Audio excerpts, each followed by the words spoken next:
Vamos à palavra? Amém? Quantos trouxeram Bíblia de papel ou no telefone? Dá um lindo glória a Deus.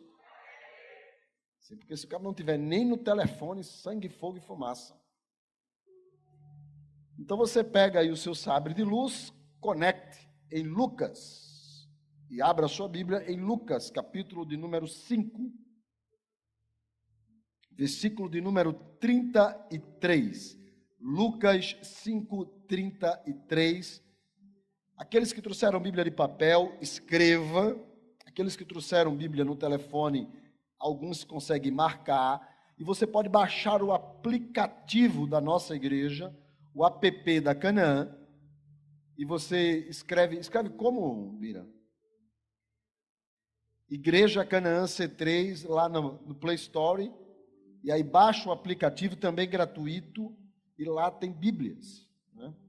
Meu filho mesmo, inclusive, o mais novo, disse que só usa agora a Bíblia do aplicativo. Lucas 5:33. Podemos ler, amados? Vamos à palavra. Disseram-lhes eles. O que é que eles disseram?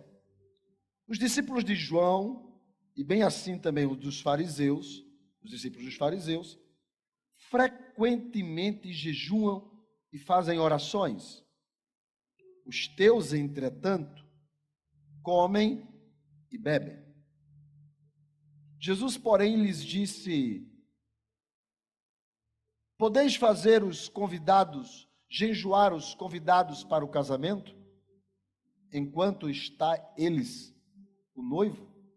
com eles o noivo? Dias virão, contudo, em que lhes será tirado o noivo. Naqueles dias, sim, jejuarão. Também lhes disse uma parábola: ninguém tira um pedaço de veste nova e põe em veste velha, pois rasgará a nova, e o remendo da nova não se ajustará à velha. E ninguém põe vinho novo em odres velhos, pois o vinho novo romperá os odres, entornar-se-á o vinho, e os odres se estragarão. Pelo contrário, vinho novo deve ser posto em odres novos. Entre colchetes está escrito: e ambos se conservam.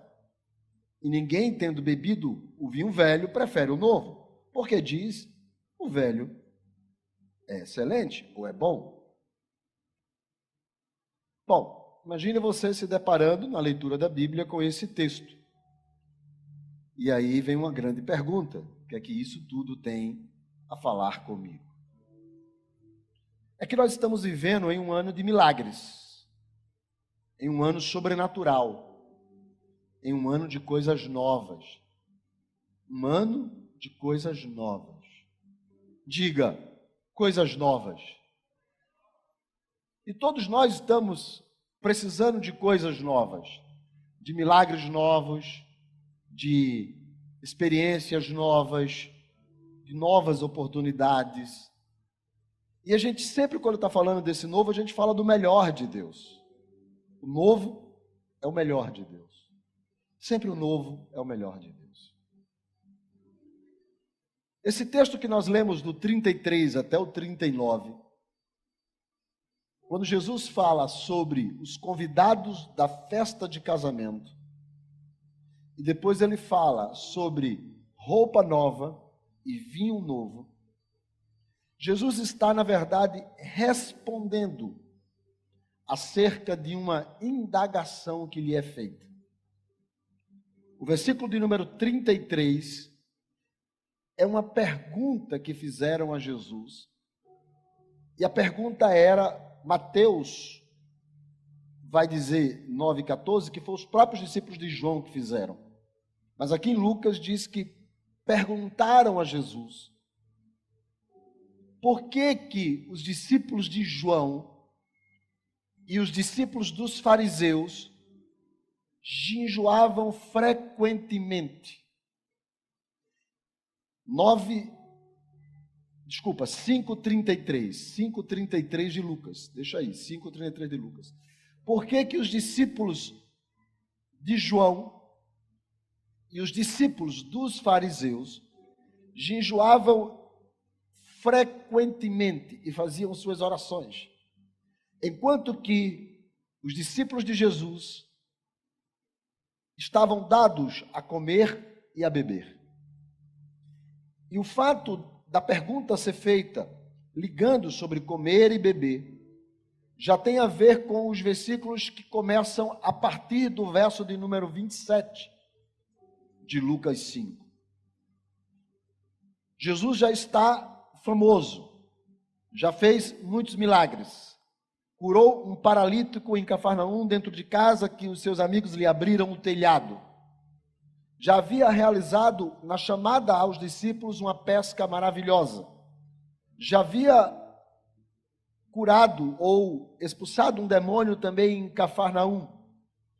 E o verso de número 40 do capítulo 4 diz que eram tantas as curas, os enfermos lhe eram curados de maneira tal que havia uma multidão atrás dele. Jesus então chama mais um discípulo para compor a sua equipe. Jesus chama Levi, que é Mateus. No versículo de número 27, Levi está assentado na coletoria de impostos, porque ele é um publicano, ou seja, um funcionário público, e Jesus então passa por lá e convida Mateus a segui-lo, para que ele possa ir com Jesus e se tornar um dos seus discípulos. E assim Mateus faz. O texto diz no verso 28 que ele se levanta e larga tudo para seguir a Jesus. No verso seguinte, diz que Mateus dá uma grande festa, diz que Levi dá um grande banquete, faz uma grande festa. Então não é uma festinha, é uma grande festa. E nessa grande festa que ele está dando, ele convida todos os funcionários públicos também, todos os publicanos, e não apenas os publicanos que ele convida, mas também todo tipo de pessoas que não eram tratadas como religiosas pelos fariseus.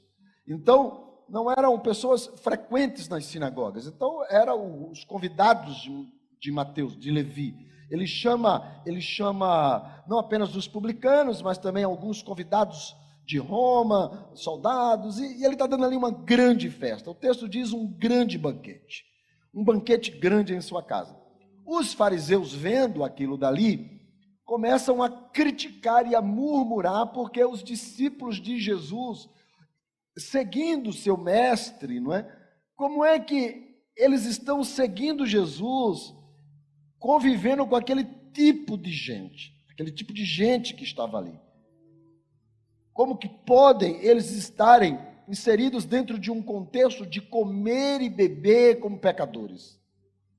É quando Jesus vai dizer para eles que, mesmo estando ali, Jesus não é influenciado por eles, mas Jesus gera influência, porque Jesus está dizendo que ele não veio chamar os justos, porque não são os sãos que precisam de médicos, mas são os doentes. E Jesus está ali para levar os pecadores ao arrependimento. 5:32. Então, Jesus está dizendo o seguinte: olha, deixa eu dizer uma coisa, eu estou aqui para gerar mudança de mente nessas pessoas. Eu estou aqui entre elas para gerar um coração novo, não é? Uma mudança de mente, um coração novo.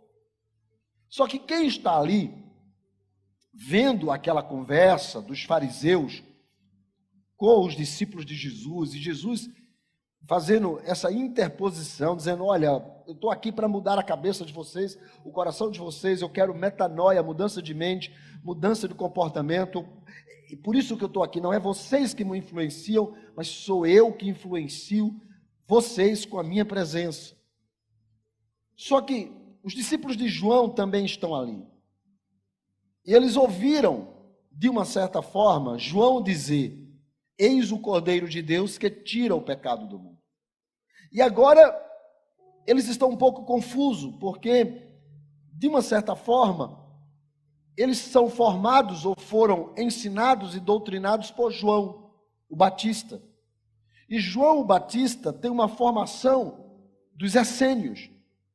E isso nós sabemos por uma condição extra-bíblica, porque foram achados os manuscritos do Mar Morto, Qumran, e esses manuscritos falam de que a maneira em que eles se comportavam é a maneira em que João se comporta, e eles eram levados à prática religiosa, onde eles jejuavam de 2 a 3 dias durante a semana, normalmente as segundas e quintas, e alguns até um pouco mais jejuavam, porque eles acreditavam que o jejum aproximava eles de Deus, e eles faziam aquela cara triste, aquela cara engomada, não é? Eles ficavam muitas vezes com barba para fazer, com as roupas sujas, melancólicos, com roupas velhas. Então eles praticavam o jejum. Para esse rito, esse ato deles, era um ato de tristeza, era um ato de comoção, um ato de melancolia, de perca. Normalmente o jejum se dava para eles poderem pedir perdão pelos pecados, então eles jejuavam para poder sentir dor, para poder haver uma busca maior dessa espiritualidade, dessa busca dessa espiritualidade maior, e quando isso acontecia, eles demonstravam esse sentimento de calma, que vai desligar, é só uma questão de paciência. Essa questão de buscar a Deus através de ritos religiosos. Por isso que quando Jesus, de uma certa forma, é atacado pelos religiosos, atacam porque o comportamento dos discípulos era diferente de um comportamento religioso. O padrão religioso mostrava jejum e oração como ritos necessários a uma devoção a Deus. Mas havia na cara dessas pessoas muita tristeza, muita comoção, muito sentimento de perca, muito sentimento de agonia. Enquanto que o comportamento dos que andavam com Jesus era um comportamento de alegria, de festa, de regozijo, de satisfação por estarem seguindo a Jesus. Então, é como se a mensagem de salvação destoasse da mensagem religiosa, ensinada e praticada, diferente de mais de 400 anos de um didaquê farisaico, de um ensino farisaico, porque eles entendiam que para poder estar ligado com Deus era necessário essa quebra do espírito, essa devoção, esse coração contrito, e eles iam para a praça para jejuar, para fazer aquela cara de doente, de busca a Deus. Então, de uma certa forma, quando eles criticam na casa de Levi o comportamento dos discípulos de Jesus, que era um comportamento de alegria e de felicidade, diante do ensino religioso, que é um ensino de devoção, daquela cara de piedade, os discípulos, de uma certa forma, também são influenciados por essa murmuração. E agora eles também estão em dúvida.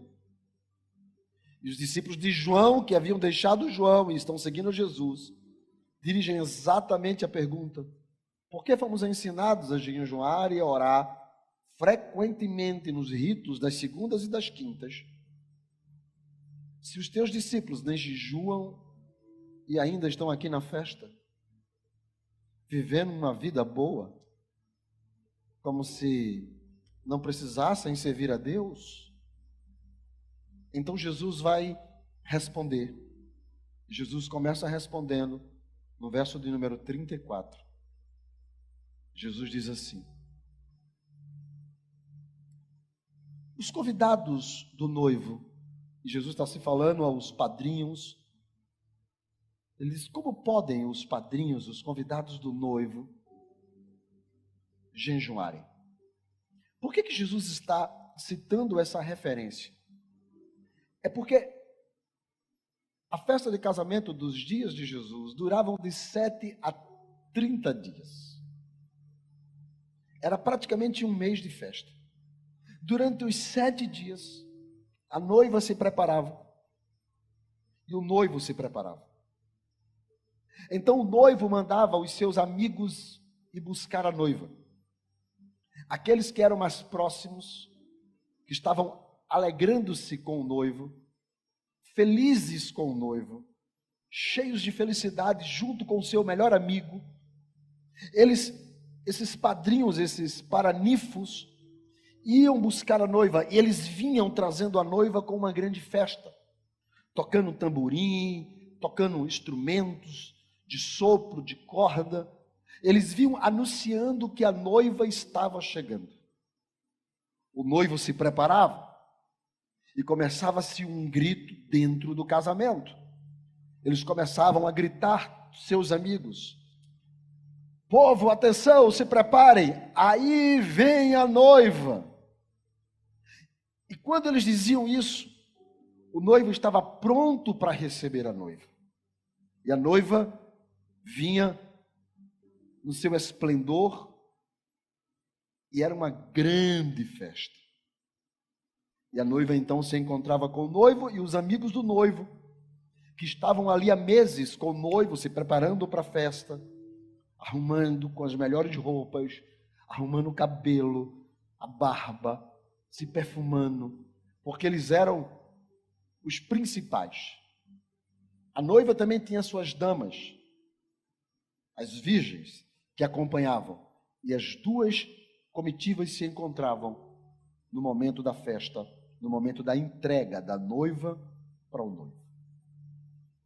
Jesus então está dizendo para aqueles discípulos que estão ali: por que nós não jejuamos? Ou por que os teus discípulos não jejuam? Por que eles não têm essa frequência religiosa? Por que eles não têm essa devoção? Jesus vai usar Isaías 54, quando ele diz: dias virão em que o noivo será tirado. Vai dizer em Apocalipse 19, João chega a dizer que alegria se dá quando a noiva se encontra com o noivo, porque há uma alegria muito grande. Então Jesus vai usar essa referência dizendo o seguinte: o noivo está aqui. Se o noivo está aqui, ninguém precisa fazer cara de triste, ninguém precisa fazer essa cara de enjoado, ninguém precisa fazer esse contrito do coração, desse jejum religioso, ninguém precisa, porque vai se encontrar com o noivo, porque ele está feliz com a presença do noivo.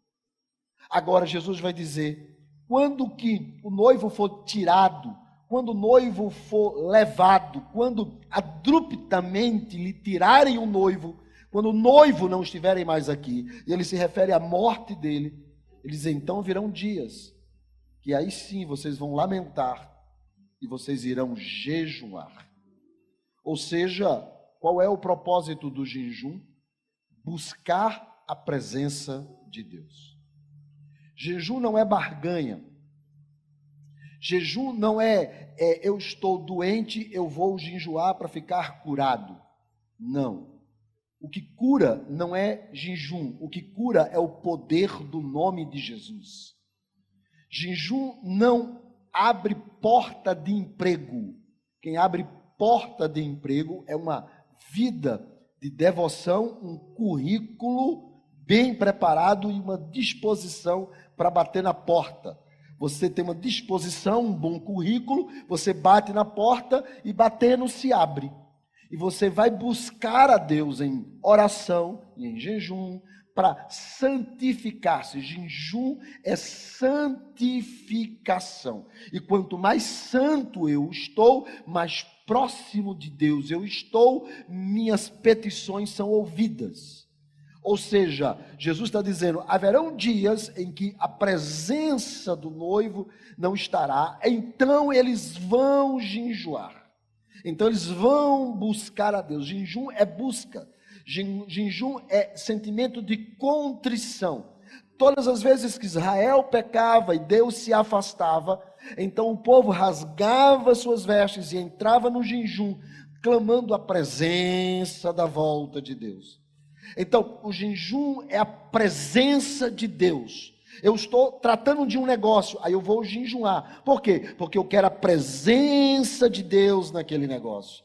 Eu estou tratando um problema e eu preciso resolver o problema. Deus pode resolver, então eu vou jejuar. Não para Deus resolver, mas para que a presença de Deus esteja naquela solução.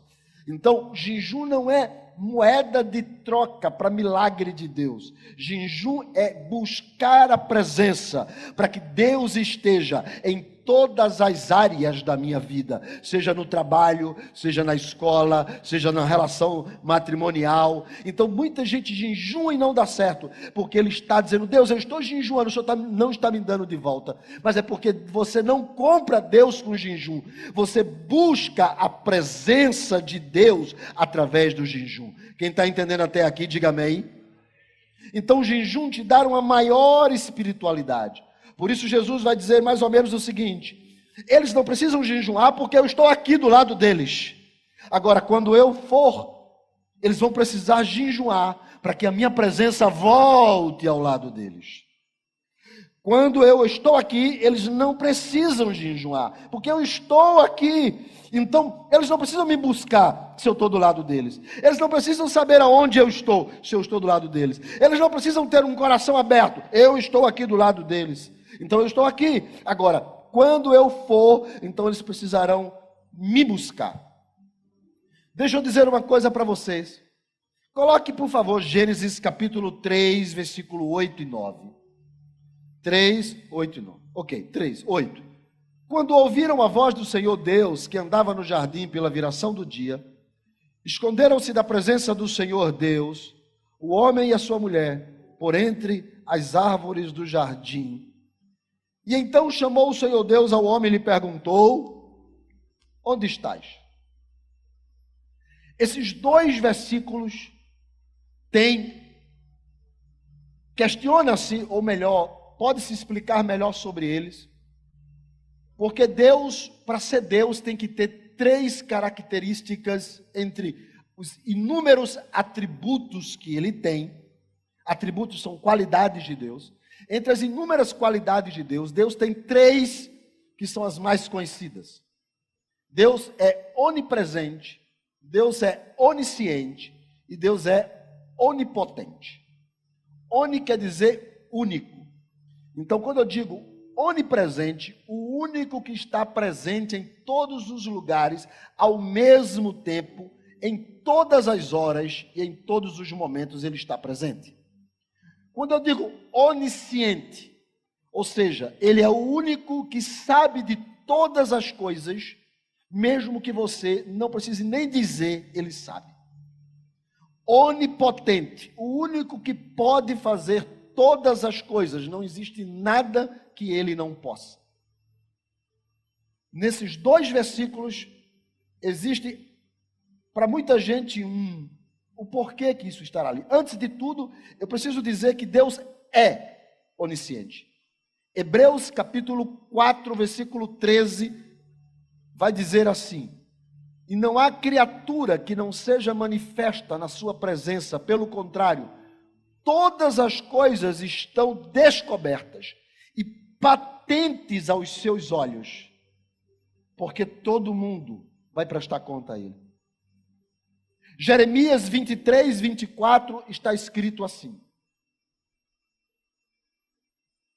ocultar-se-á alguém em algum esconderijo, de modo que Deus não possa ver? Porventura, o próprio Senhor não é aquele que enche os céus e enche a terra? Quer dizer, a presença dele está em todo o céu e está em toda a terra. De que maneira Deus é onipotente e onipresente? Ele está onisciente em todos os lugares ao mesmo tempo. Salmo 139 vai dizer, verso de número 7, que se ele se esconder de Deus e pegar, como ele pode se ausentar do seu espírito, como que ele pode fugir? Se não tem como sair da presença, não tem como fugir da face de Deus, porque Deus está em todos os lugares. Quem está entendendo até aqui, diga amém. Mas Deus pergunta para Adão: onde estás? Como se ele não soubesse. E quando Eva estava pecando e junto com Adão, fazendo aquilo que Deus disse que não era para fazer, porventura o Senhor não estava ali? Ao ponto que ela desobedece.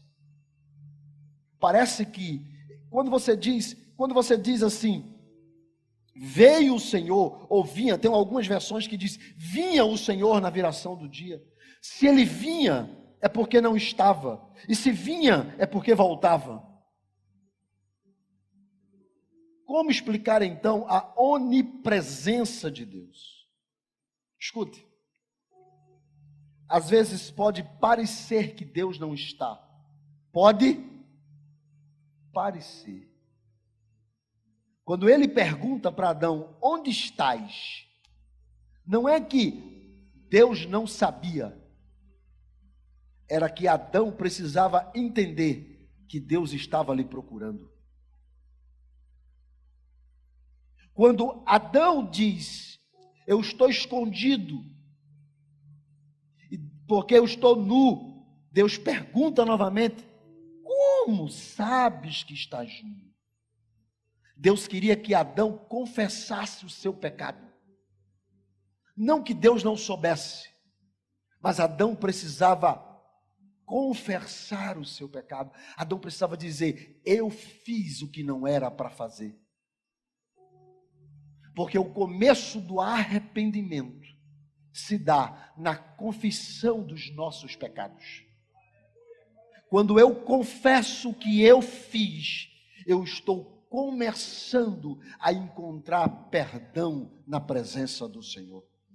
Admitir o meu pecado, aquele que confessa e deixa, alcança misericórdia. Quando você não admite, quando você não confessa, quando você se esconde, quando você nega, não é que Deus não esteja, porque Ele está.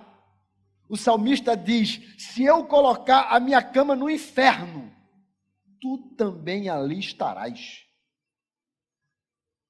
Se eu me esconder no mais profundo abismo, debaixo do oceano, tu ali também estarás.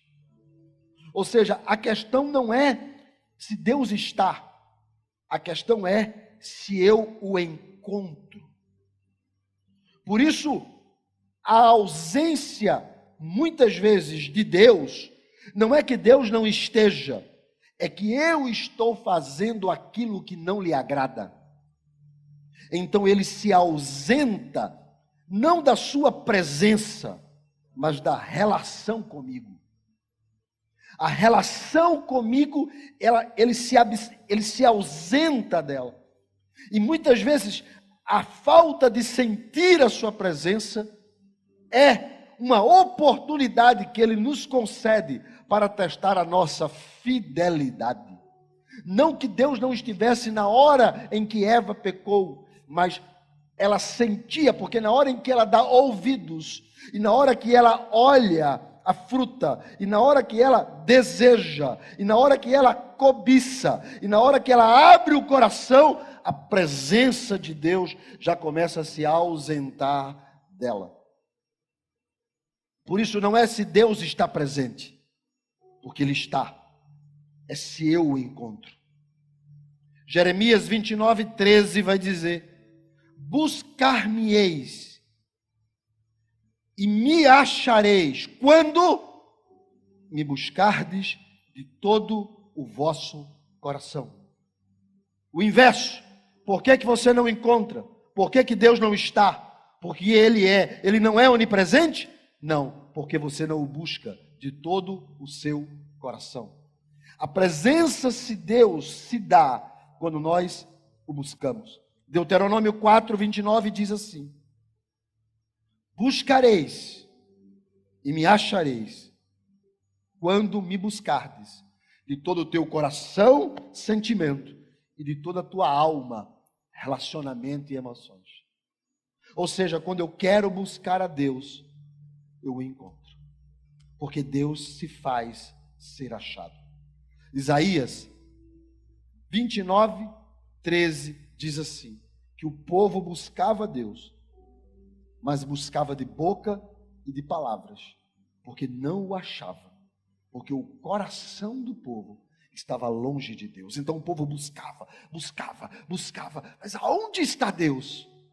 Não achava, diz Isaías. Por que não achava? Porque o seu coração estava longe de Deus. Não é Deus que está ausente, é você que está longe. Não é Deus que não se faz presente, é você que não o busca. Não é Deus que não te dá vitória, é você que não bate na porta. Não é Deus que realiza milagres, é você que não crê. Porque Deus está aqui esta noite, pronto para curar, libertar, salvar, trazer de longe para perto. A presença dele está entre nós. Mas é necessário que eu o encontre. Por isso que Jesus está dizendo assim, para que eles precisam jejuar? Eu estou aqui. Para que eles precisam me buscar? Eu estou aqui. Para que eles precisam bater na porta? Eu estou aqui.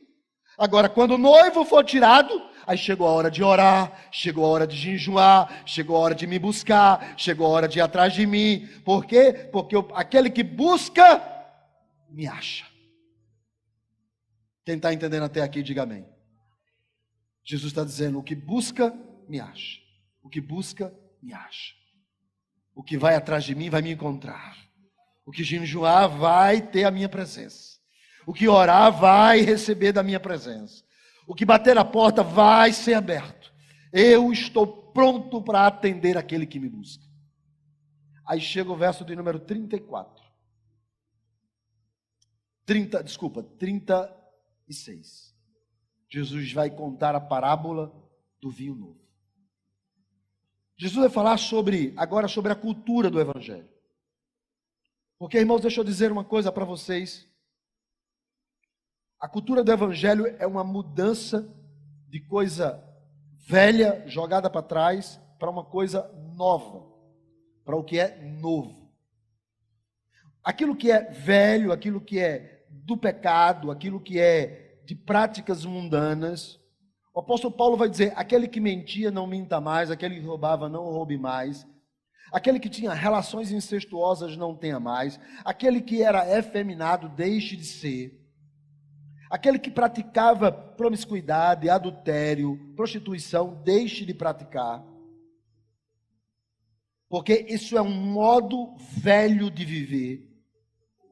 Mas na medida em que você bate para encontrá-lo, busca para achá-lo, você está atrás de um modo novo de viver. Então Jesus vai falar sobre duas coisas nas parábolas dos versículos 36, 37, 38 e 39.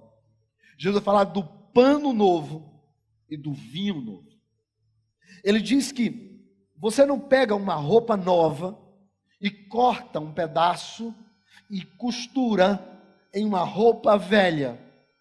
Você não faz isso. Você não compra uma camisa nova para tirar um pedaço da camisa para tapar o remendo de uma camisa velha. Você não faz isso. Jesus diz, não tem como. E naquela época as roupas eram costuradas de linho. E ela era entrelaçado.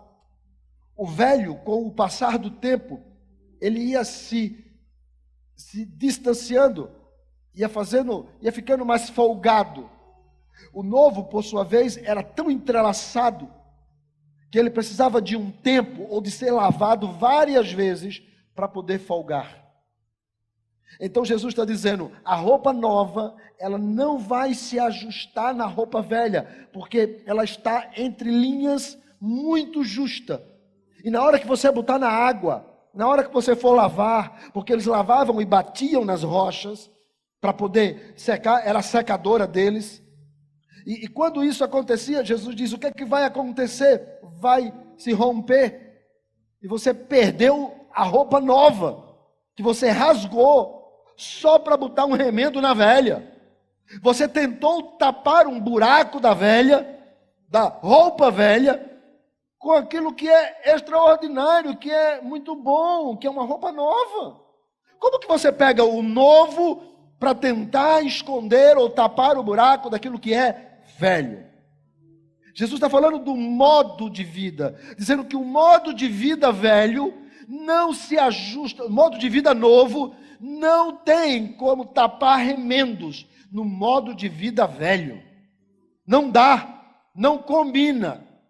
Não tem como você pegar aquilo que é novo de Deus e tentar colocar naquilo que é a sua vida velha. Jesus está dizendo, não, o novo de Deus não combina com o estilo de vida velho. O padrão da fé novo não se adequa a uma prática pecaminosa velha. Aquilo que você crê que Deus pode fazer, a tua fé não se adequa a uma crença velha, pagã. Jesus diz, não combina, não tem como se adequar. Não se pega o novo de Deus e se coloca no velho da vida. E no verso 37, Jesus vai falar de odres. Odres é um recipiente onde eles colocavam vinho que era feito de couro de animal. Eles pegavam couro de animal e eles costuravam. E da mesma forma, os odres velhos também eles expandem com o tempo. E os odres novos ainda são muito fechados. Eles ainda não expandiram com os gases do vinho. Eles ainda não dilataram. Eles ainda não dilataram. Então eles estão ali.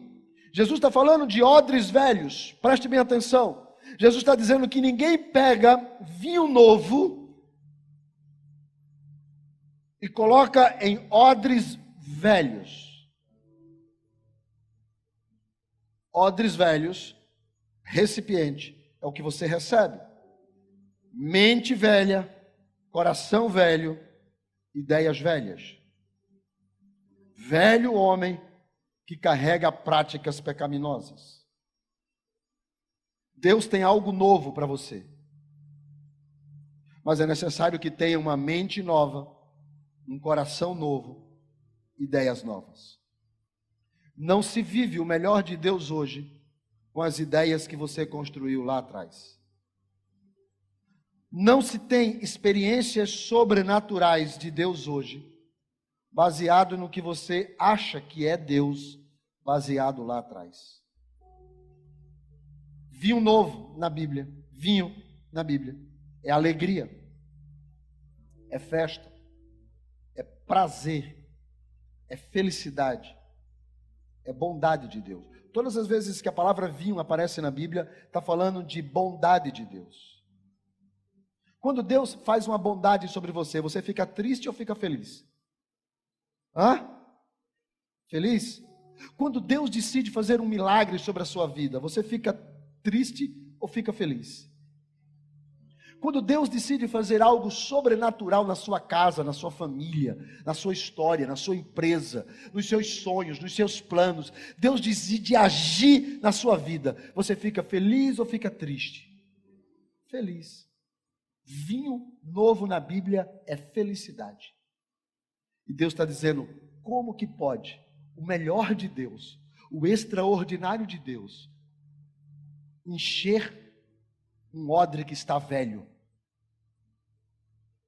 que está com ideias velhas, que está com pensamentos retrógrados, que está achando que pode definir como Deus trabalha, que pode achar que Deus só tem um jeito de agir. E Ele está dizendo, se você pega o melhor de Deus, o extraordinário de Deus, e coloca em um coração velho, uma mente velha, ideias velhas, pensamentos velhos, pum, vai estourar. E você não apenas vai sofrer, porque vai ser destruído, como o melhor de Deus vai se perder. Você não vai poder viver o melhor de Deus, porque você não abre o seu coração para o melhor de Deus. Porque você não expande, porque o odre novo, ele está pronto para expandir. Ele é expansivo. Assim como a roupa nova, ao ser lavada, ela expande o vinho, o odre novo, quando recebe o vinho que libera os gases do envelhecimento, ele também expande. Ele expande, ele aumenta a visão. Ele aumenta a percepção da vida. Ele descobre que Deus pode fazer não do jeito que eu quero, mas de um jeito extraordinário, de um jeito maravilhoso, de um jeito que eu nem entendo. Então Deus está dizendo para você, deixa eu te falar uma coisa, você precisa olhar o que Deus vai fazer de maneira diferente do que você tem hoje. Você precisa transcender dessa terra. Você precisa sair fora desse quadrado, ampliar a visão, ser expansivo, ir muito além do que você olha em volta e diz assim, eu acho que é assim. Deixa eu dizer uma coisa para você, pare de achar. Você não tem que achar nada. Deixa Deus agir, deixa Deus fazer. Você já percebeu que você quer ensinar Deus a trabalhar? Você já percebeu que você quer mostrar como Deus tem que fazer? Você já percebeu que você acha que a única maneira de Deus agir é a maneira que você acha? Deus está dizendo, isso é odre velho. Isso é ideia velha. Isso é mente velha. Isso é coração velho. Por isso que não recebe o vinho novo. Porque o vinho novo sobre o odre velho, o odre novo, é um odre que nunca recebeu nada. É um odre que não tem as suas próprias convicções, não tem suas próprias ideias, não tem sua própria formação, não tem o seu próprio achar, não tem o seu próprio querer, não tem o seu próprio pensar. Ele é novo, ele nunca recebeu. Então ele está pronto para receber de Deus.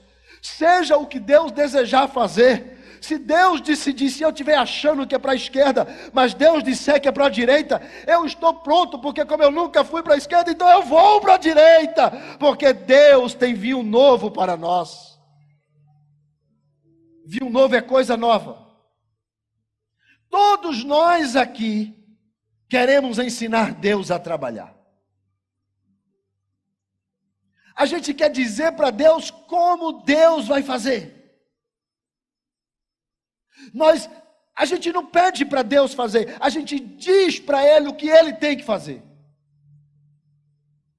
A gente não diz para Deus, Deus, eu preciso que o Senhor atue na minha vida. A gente diz, Deus, eu preciso que o Senhor faça isso na minha vida. A gente não diz para Deus, Deus, eu preciso que o Senhor atue e haja no meu casamento. A gente diz, Deus, eu preciso que o Senhor faça isso no meu casamento. A gente não diz para Deus, Deus, eu preciso que o Senhor haja na minha saúde. Se for para eu partir dessa vida, que eu parta. Se for para que o Senhor me cure de maneira sobrenatural, o Senhor me cure. E se for para eu viver com essa doença para glorificar o teu nome, eu viverei glorificando. Mas eu quero que o Senhor haja na minha vida. A gente faz assim, Senhor, eu quero a cura desse jeito, desta forma e desta maneira. Odre velho, querendo vinho novo. Odre velho, querendo que o vinho novo opere. Roupa nova não se ajusta à velha. Vinho novo não se ajusta a um odre velho, e sim um odre novo. Sabe o que Deus quer? Que a nossa mente mude. Ele está pronto aqui esta noite para realizar milagres na nossa vida. Ele está pronto aqui esta noite para ir a lugares que a gente acha que Ele não está. Quem foi que disse que Ele não está? Ele está em todos os lugares. A questão é se eu o busco ou se eu não o busco. Se eu vou atrás dele para buscar a sua presença e não coisas. O meu jejum é pela sua presença, não por coisas. A minha oração é pela sua presença, não por coisas. Por coisas, Ele pode me dar e pode não me dar. Eu posso entrar na fornalha e ser queimado. Eu posso sair da fornalha e não ser queimado. Mas sendo queimado ou não sendo queimado, Deus continua sendo Deus.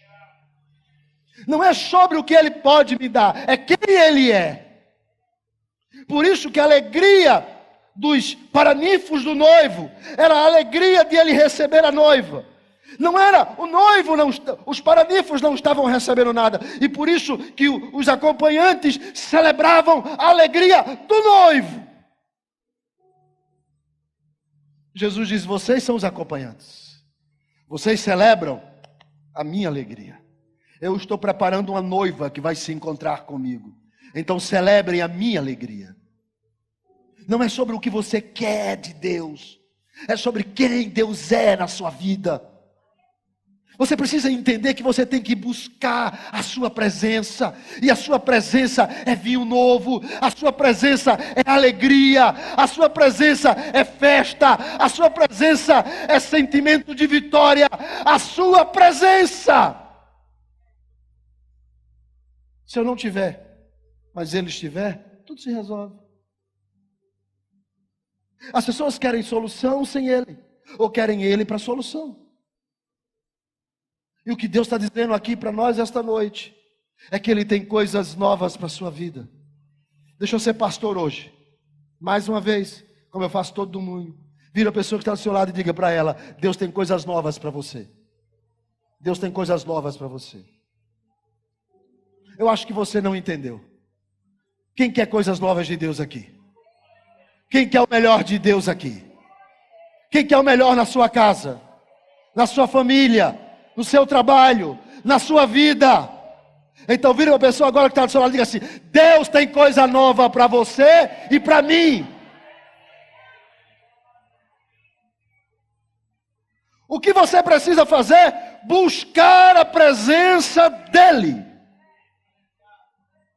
E não determinar como Deus vai trabalhar. Por quê? Porque Ele tem vinho novo para quem é odre novo.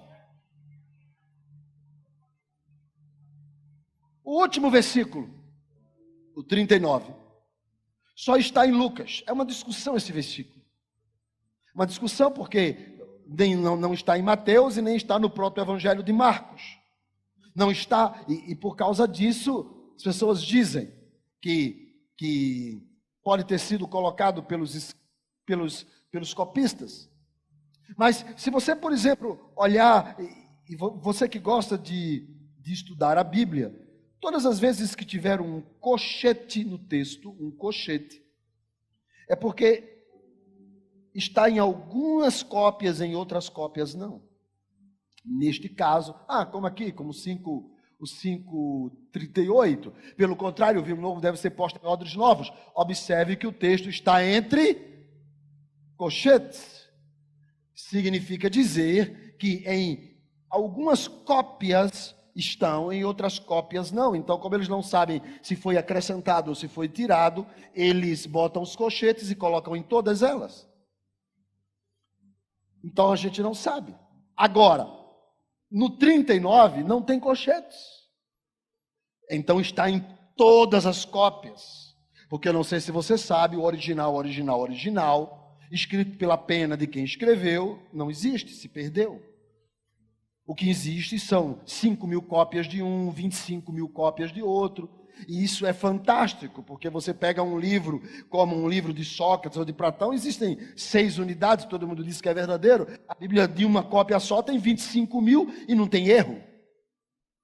E nesse texto estão todas as cópias está, quando o texto diz que existem pessoas que preferem beber o velho do que o novo. De maneira tal que ela diz assim: eu estou satisfeita com a vida que eu tenho. Eu não preciso de uma vida nova. Eu não preciso de algo novo de Deus. Eu não preciso de novo, de um extraordinário. Eu não preciso do novo na minha casa, eu não preciso do novo na minha família, eu não preciso do novo na minha história, eu não preciso do novo no meu trabalho, eu não preciso do novo. Eu estou satisfeito com o que é velho. Eu estou satisfeito com a minha maneira de viver, eu estou satisfeito com a minha dor, eu estou satisfeito com aquilo que dizem de mim, eu estou satisfeito, eu não preciso de mais nada, eu estou satisfeito, está tudo bom com meus filhos, está tudo bom com as minhas filhas, está tudo bom com o meu marido, está tudo bom com a minha esposa, está tudo bom com a minha casa, está tudo bom com o meu trabalho, está tudo bom com a minha renda, está tudo bom, eu não preciso nada de novo de Deus. Então, se eu não preciso nada de novo de Deus, Jesus está dizendo, tem gente que não precisa. E por isso nunca vai experimentar o novo de Deus, porque ele acha que o que ele está vivendo está bom. Mas existe pessoas como eu e como você, que quer o melhor de Deus e quer o novo de Deus. Por isso que eu não posso dizer que está bom. Eu preciso algo de Deus sobre a minha vida. Eu preciso do melhor de Deus acontecendo sobre mim. E para isso eu preciso entender que o noivo não está mais. Então o que é que eu preciso fazer? Buscá-lo. Porque se eu quero vinho novo, eu preciso buscar o noivo. Se eu preciso o sobrenatural de Deus, eu preciso buscar o noivo. Jesus está dizendo, eu estou presente. Mas eu estou presente se você me buscar. E Ele está presente para mudar isso. Sabe por quê? Que a vida de muita gente é um odre velho, de vinho velho e de roupa velha, porque não busca o noivo. Porque não busca o noivo. Eu estive essa semana toda em São Paulo e eu vi igrejas cheias, lotadas. Mas eu vi também que, da mesma forma, as pessoas chegavam na hora da palavra. E em algumas delas, saíam antes de terminar o culto. Era como se houvesse uma necessidade de bater um ponto. E Jesus está dizendo, eu estou pronto e disposto para coisas novas. Eu quero fazer coisas novas. Eu quero fazer coisas novas na sua casa. Eu quero fazer coisas novas no seu trabalho. Eu quero fazer com que as pessoas estejam em volta de você e digam assim, algo novo está acontecendo com ele. Algo novo está acontecendo com ela. As pessoas que convivem com você vão perceber a presença do vinho novo. Amém? Mas lembre-se que Jesus começou dizendo, tem que me buscar. Eu não estou mais aqui. Tem que me buscar. Tem que me buscar. Nós estamos vivendo dias difíceis. Nós estamos vivendo dias de mentiras, dias de fake news, dias de acusações, de guerras, de profecias se cumprindo. E as pessoas estão achando que está tudo normal, porque parece que elas estão satisfeitas com o vinho velho. Elas estão satisfeitas com a maneira religiosa de ser. Elas estão satisfeitas com o que elas aprenderam na catequese da escola bíblica dominical, ou de seus cultos domingueiros. Elas estão, está tudo bem. E você percebe que não há a empolgação de quando há anúncios de guerras e rumores de guerra. Porque as virgens estão dormindo. E Jesus está dizendo, tem muita gente que está satisfeita com vinho velho. Mas existe ainda pessoas que vão bater na porta para me buscar. Vão atrás de mim para me achar. Vão jejuar para me encontrar. Vão orar para falar comigo. E eu vou vir sobre eles com vinho.